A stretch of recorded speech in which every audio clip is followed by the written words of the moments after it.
मरकुस का सुसमाचार अध्याय 4 वचन 33 और 34 मैं पढ़ रहा हूँ, अच्छी तरह से सुनिए। और वह उन्हें इस प्रकार के बहुत से दृष्टांत दे देकर उनकी समझ के अनुसार वचन सुनाता था और बिना दृष्टांत कहे उनसे कुछ भी नहीं कहता था, परंतु एकांत में वह अपने निज चेलों को सब बातों का अर्थ बताता था। Hallelujah, hallelujah, hallelujah, hallelujah, hallelujah, hallelujah. भाई और बहनों, हम जानते हैं कि प्रभु यीशु जब लोगों से बातें करता था, लोगों को वचन देता था, बहुत से दृष्टांत तो लोगों को बताता था, दृष्टांतों का उपयोग करता था, इस्तेमाल करता था। और बाइबल में लिखा है कि दृष्टांत दे देकर वो लोगों को वचन सुनाता था, यानी एक के बाद दूसरा दृष्टांत, उसके बाद दूसरा दृष्टांत। दृष्टांत का मतलब है उदाहरण। उदाहरण प्रभु यीशु का एक मशहूर दृष्टांत है जो मैं आपको बता रहा हूं, सुनो। प्रभु यीशु ने एक बार बताया कि जब वचन बोया जाता है, वो कैसा बोया जाता है। एक किसान हाथ में बीज लेकर चलता है, वो बीज जब ऐसा फेंकता है, कई बीज जो है रास्ते पे गिर जाता है। फिर वो किसान आगे जाता है, फिर बीज फेंकता है, कई बीज जो है पत्थर के ऊपर गिरता है। फिर वो आगे जाता है, कई बीज जो है जहाँ छोटे छोटे पेड़ होते हैं वहाँ गिर जाता है। उसके आगे जाने के बाद और बीज वो फेंकता है, जहाँ अच्छी ज़मीन रहती है वहाँ बीज गिरता है। तो पहला जहाँ रास्ते में बीज गिरा है, आसमान से पंछी आकर वो बीज उठा के लेके जाते हैं, खाते हैं। वो बीज वहाँ बीज से पेड़ नहीं बनता है। और जहाँ पत्थर के ऊपर बीज गिरा है वहाँ थोड़ी सी मिट्टी रहती है, वो बीज थोड़ा सा अंदर जाता है, छोटा सा पेड़ तो बन जाता है, लेकिन धूप के कारण वो सूख जाता है, क्योंकि उसका जो नींव है, उसका जो रूट है, वो रूट नीचे नहीं जा पाता है। तीसरा जो है, जहाँ छोटे छोटे पेड़ रहते हैं उसके अंदर बीज है, वो पेड़ बनता है लेकिन उसको रोशनी नहीं मिलती सूरज की, वो पेड़ सूख जाता है। चौथा, जहाँ अच्छी ज़मीन है, बीज अंदर गया है, वो बीज आता है, बड़ा हो जाता है, पेड़ बड़ा हो जाता है, उसको फल आता है। Hallelujah, hallelujah. फिर प्रभु ने बताया, ये उदाहरण मैं क्यों दे रहा हूँ कि कई लोग हैं वचन सुनते हैं, छोड़ देते हैं, शैतान आके वचन लेके जाता है। कई लोग जो है वचन सुनते हैं, स्वीकारते हैं, लेकिन कुछ संकट आता है, वचन निकल जाता है। तो प्रभु यीशु ने हमेशा ऐसे उदाहरण दिए हैं। उदाहरण को और एक शब्द है दृष्टांत। मराठी में हम कहते, मराठी में भी दृष्टांत शब्द है, उदाहरण। लोगों से जब प्रभु बोलता था हमेशा उदाहरण देता था, हमेशा दृष्टांत देता था। लेकिन लोगों से बोलने के बाद वो अपने खुद के चेलों के साथ बोलता था। चेले कितने थे उसके पास? 12 चेलों के साथ वो बैठता था, बोलता था, तब कभी उदाहरण नहीं देता था, तब दृष्टांत नहीं देता था, तब सब बातें साफ साफ बताता था, सब बातें समझा समझा के बताता था। Hallelujah, hallelujah. एक बार चेलों ने उसको सवाल किया, आप हमारे साथ सीधे बोलते हैं लेकिन लोगों के साथ उदाहरण देकर बोलते हैं। तो प्रभु ने उसको, उन चेलों को जवाब दिया, ऐसा मैं क्यों करता हूँ? ऐसा मैं क्यों करता हूँ? क्योंकि लोगों की समझने की शक्ति कम है। मैं जब वचन बोलता हूँ वो समझ नहीं पाते हैं, इसीलिए मुझे उदाहरण देना पड़ता है। इसलिए मुझे दृष्टांत देना पड़ता है। लेकिन तुम लोगों को मेरे पिता ने दान दिया है, इसलिए तुम लोग मेरे वचन को सीधे समझ सकते हो, इसलिए मैं तुमको वचन सीधा बताता हूँ, उदाहरण नहीं देता। Hallelujah, hallelujah, hallelujah, hallelujah. भाई और बहनों, प्रभु यीशु जब बड़े भीड़ के साथ बातें करता था, उनको वचन समझा देता था, तब हमेशा उदाहरण देता था। बताता तो वही चीज़ है, वचन, परमेश्वर के वचन को बताता था, लेकिन बताने के दो तरीके थे उसके पास। लोगों के साथ बोलते वक्त उदाहरण, अपने खुद के चेलों के साथ बोलते वक्त बिना उदाहरण। Hallelujah, hallelujah, hallelujah. उदाहरण वो क्यों देता था? बताया है उनके समझने की शक्ति के अनुसार। समझने की शक्ति ज़्यादा है तो कम उदाहरण, समझने की शक्ति कम है तो ज़्यादा उदाहरण। यदि आप जल्दी समझ सकते हैं, उदाहरण की जरूरत नहीं है। यदि आप जल्दी नहीं समझते हैं, उदाहरण देना पड़ता है। हालेलुया।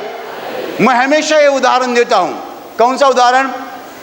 मैं आपको बता दूं कि मैंने परमेश्वर के साथ बात की और परमेश्वर ने मुझे बताया। आप नहीं समझ पाएंगे, अरे परमेश्वर के साथ कैसी बात हो सकती है। हालेलुया। तो मैं क्या बोलता हूँ, मैंने हॉटलाइन कांटेक्ट किया, ऊपर फोन लगाया। ऊपर फोन लगाया बोलता है तो सब लोगों को समझता है, क्योंकि लोग फोन अच्छा समझते हैं। फोन क्या बात है उनको मालूम है। फलानी दिक्कत आ गई तो मैंने ऊपर फोन लगाया। ऊपर फोन लगाया, लोग बोलते हैं हाँ समझ गया। Hallelujah, hallelujah, hallelujah, hallelujah. ऊपर फोन लगाया बोलेगा तो लोग समझते हैं। क्यों समझते हैं? वो मैंने उदाहरण दिया। क्या दिया? उदाहरण दिया, दृष्टांत दिया। जब दिक्कत आती है, समस्या आती है, तो मैं ऊपर फोन लगाता हूँ। ऊपर फोन लगाता हूँ बोलेगा तो सब लोग समझते हैं, लेकिन वो डायरेक्ट बात नहीं है। डायरेक्ट बात क्या है? मैंने प्रार्थना की, लोग नहीं समझते हैं। मैंने प्रार्थना की बोलेगा तो कोई नहीं समझेगा। मैंने ऊपर फोन लगाया बोलेगा तो सब लोग समझते हैं। Hallelujah, hallelujah, hallelujah. तो भाई और बहनों, प्रभु यीशु अपने चेलों के साथ सीधी सीधी बात करता था, लेकिन लोगों के साथ वो सीधी बात नहीं करता था, उदाहरण देता था, दृष्टांत देता था, और उनके द्वारा लोगों को प्रभु के वचनों को समझा देता था। Hallelujah, hallelujah, hallelujah, hallelujah, hallelujah, hallelujah.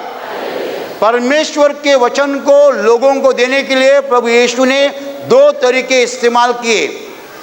आम लोगों के लिए, आम भीड़ के लिए उसने उदाहरण दिए, और खुद के चेलों के लिए उदाहरण नहीं दिए। Hallelujah, hallelujah, hallelujah. अभी हमें समझना है क्यों ऐसा होता है कि मनुष्य परमेश्वर के वचनों को सीधा नहीं समझ सकता है। क्यों ऐसा होता है कि मनुष्य परमेश्वर के वचनों को सीधा नहीं समझ सकता है? उसको उदाहरण की जरूरत लगती है। क्यों होता है? सुनो, परमेश्वर के राज के कानून और नियम अलग है, दुनिया के कानून और नियम अलग है। दुनिया जिस कानून का उपयोग करती है वो कानून और परमेश्वर के कानून अलग है। जो मनुष्य दुनिया में ज़्यादा रहता है, परमेश्वर के राज में नहीं रहता है, ऐसे मनुष्य को परमेश्वर के नियम जो है नहीं मालूम होते हैं। उन नियमों को वो ग्रहण नहीं कर सकता है, स्वीकार नहीं कर सकता है, समझ भी नहीं पाता है,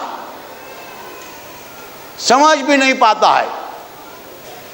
तो क्यों नहीं मनुष्य समझता है परमेश्वर के वचनों को? क्योंकि परमेश्वर के वचन जो है दुनिया के कानूनों के बिल्कुल उल्टे है, बिल्कुल उल्टे है। मैं जब कॉलेज में सिखाता था, मैं मेरे छात्रों को बताता था कि 50,000 माइनस 20,000 बराबर होता है 30,000। 50,000 में से 20,000 गया तो कितना बचा? 30,000। मेरे छात्र लोग कहते थे सही है सर, एकदम सही है। 50,000 में से 20,000 गया तो 30,000 बचे, बराबर। अभी यहां मैं लोगों को बताता हूं, 50,000 में से 20,000 गया तो 90,000 होता है। लोग बोलते हैं हाँ सही है। क्यों सही है? यदि आप 20,000 दान देंगे तो प्रभु दुगुना आपको देगा। Hallelujah, hallelujah. तो 70,000 हो गया, 20 का हो गया 40,000 और 30,000 बचे, 70,000 हो गया, बराबर। जो 50 में से 20 जाता है तब 70 बचता है। कितना बचता है? 70 बचता है। लेकिन 20,000 दान देना चाहिए, टीवी नहीं लाना चाहिए। आप 20,000 का टीवी लाएगा तो 70,000 नहीं बनेगा, तो 30,000 ही बचेगा। लेकिन आप 20,000 दान देंगे तो 20 का 40 हो जाएगा, 30 बच गया, कुल मिला के 70,000 हो गया। ये जब मैं यहां समझा देता हूं,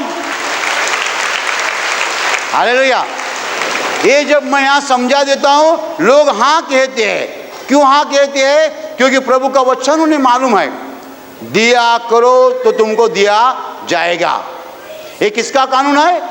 परमेश्वर का कानून है। यदि मैं बीकॉम के क्लास में मेरे छात्रों को बताऊं 50,000 में से 20,000 जाता है तो 70,000 हो जाता है, मेरे छात्र प्रिंसिपल के पास एप्लीकेशन करेंगे, कोई पागल टीचर आया है,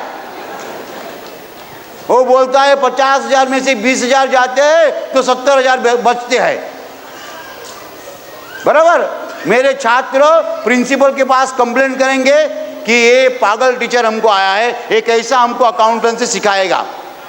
यहां मैं लोगों को बोलता हूं 50,000 में से 20,000 दान किए तो 70,000 बन जाते हैं, क्योंकि 20 से 40 हो जाएंगे, 30 और बचे, 70,000 हो गए।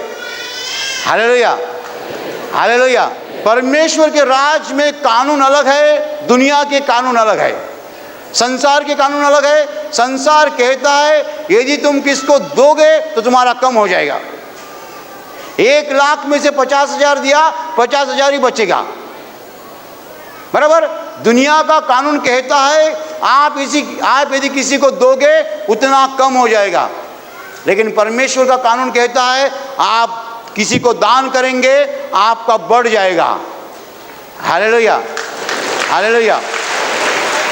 अभी सुनो, जब हम दुनिया में रहते हैं, दुनिया की चीजों को पढ़ते हैं, सुनते हैं, वैसा करते हैं, हम 100% दुनिया के बन जाते हैं। जब हम प्रभु के वचनों को पहले बार सुनते हैं, हमें समझ में भी नहीं आता है ये वचन क्या है, समझ में भी नहीं आता है। इसलिए लोग परमेश्वर के वचन को नहीं ले सकते हैं। क्यों नहीं ले सकते हैं? कि उनका दिमाग जो है पूरा भरा है। कैसा भरा है? दुनिया के कानूनों से भरा है, दुनिया के नियमों से भरा है। और वो जो कानून और नियम हमने पठन किए हैं, हमारे भेजा में रखे हैं, वो जल्दी जाते नहीं हैं। प्रभु का वचन बिल्कुल उल्टा है।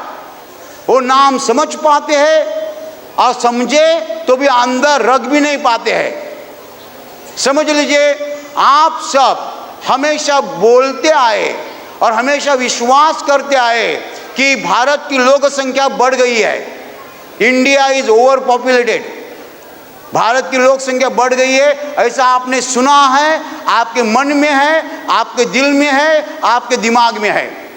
यदि ये मैं आज को आपको बता दूं कि भारत की लोक संख्या नहीं बढ़ी है, बिल्कुल कम है, क्या आप मेरा सुनेंगे? पहली बात, आप सुनेंगे नहीं, समझेंगे नहीं। दूसरी बात, आप समझेंगे और सुनेंगे तो भी क्या इस हॉल के बाहर जाने के बाद भूल जाएंगे, फिर बोलेंगे भारत की लोक संख्या बढ़ गई है। मैंने आपको सिखाया, प्रभु का वचन बताया कि भारत की लोक संख्या नहीं बढ़ी है। आपने एक बार सुना, लेकिन आशीर्वाद प्रार्थना केंद्र के बाहर जाने के बाद भूल गए। क्यों भूल गए?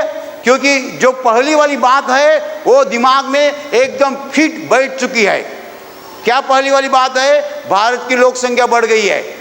क्या वो बात दिमाग से जाएगी? जल्दी नहीं जाएगी। मनुष्य परमेश्वर के वचनों को ग्रहण नहीं कर सकता है, क्योंकि उसका दिमाग जो है दुनिया के वचनों से भर चुका है, दुनिया के शब्दों से भर चुका है, दुनिया के कानूनों से भर चुका है। वहाँ जगह नहीं बची है परमेश्वर के वचनों को रखने के लिए।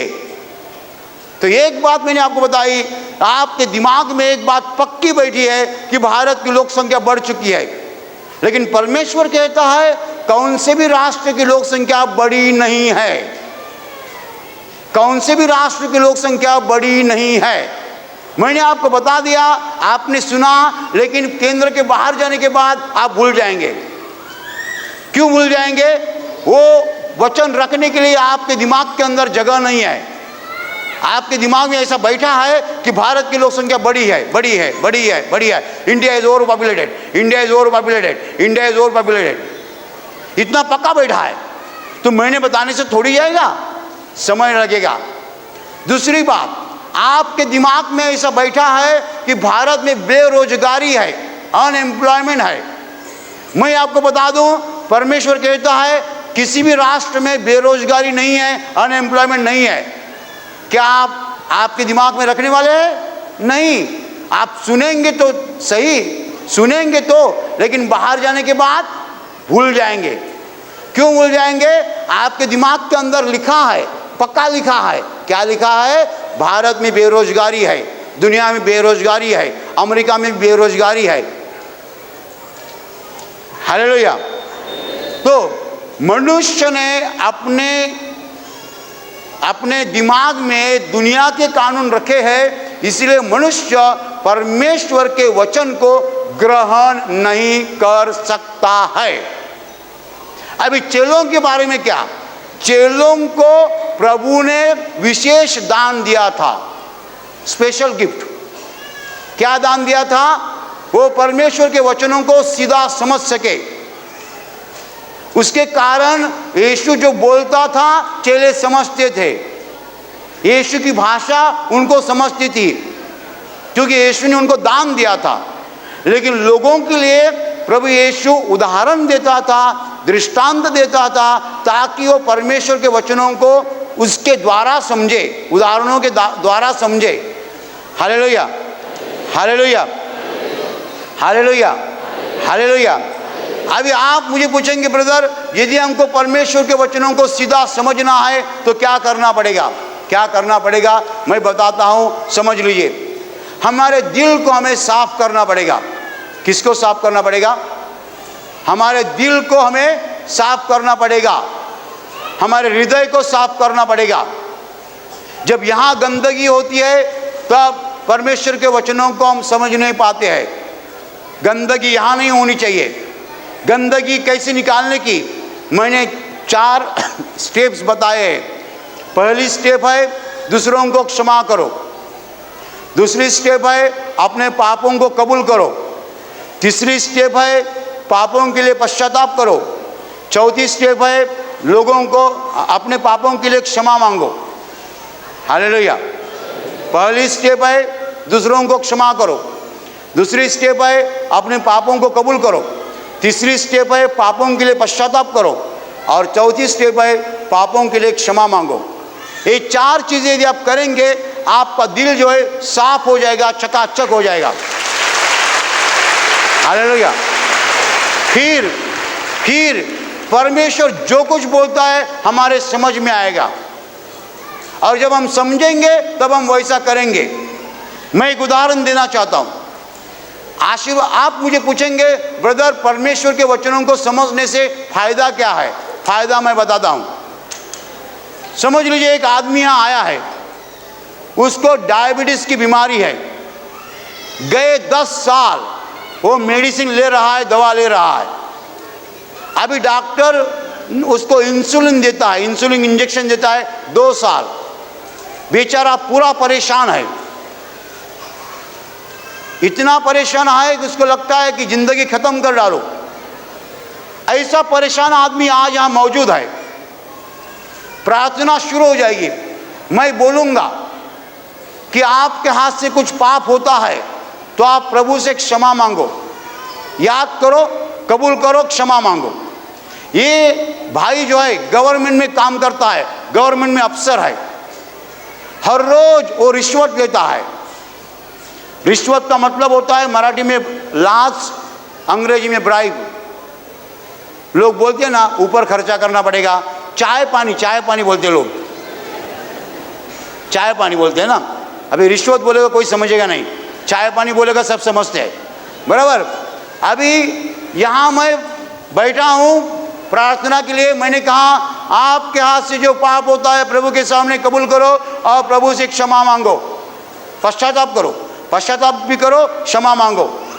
ये भाई ने हाथ जोड़ा है, उसको याद आ गई हर रोज मैं रिश्वत लेता हूँ, ये मेरा पाप है प्रभु यीशु, ये मेरा पाप है, हर रोज मैं रिश्वत लेता हूँ प्रभु यीशु, मैं कबूल करता हूँ मेरा पाप है, प्रभु मुझ पर दया करो, मुझे क्षमा करो।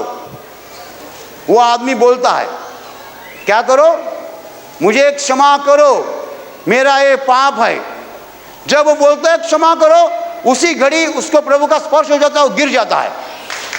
हालेलुया।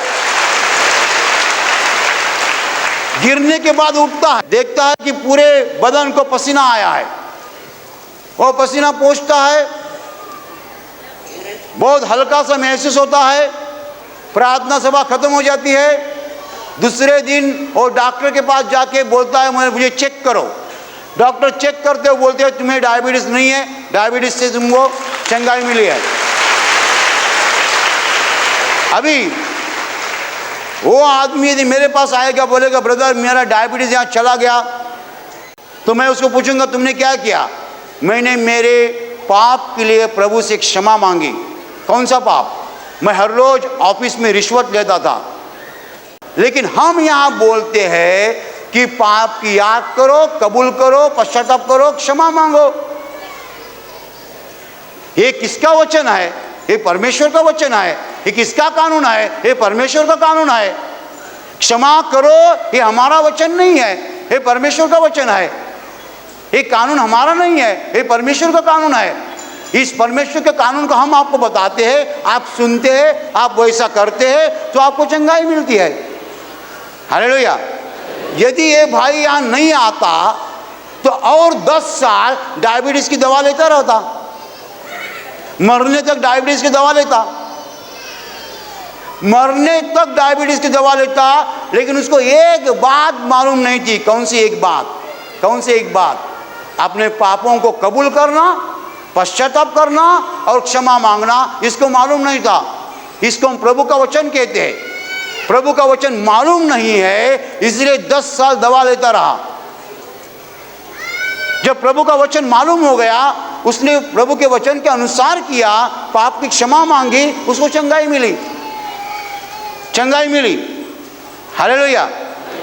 एक भाई यहाँ प्रार्थना में आया था, हमने कहा आप दान दोगे तो प्रभु आपको आशीर्वाद देगा।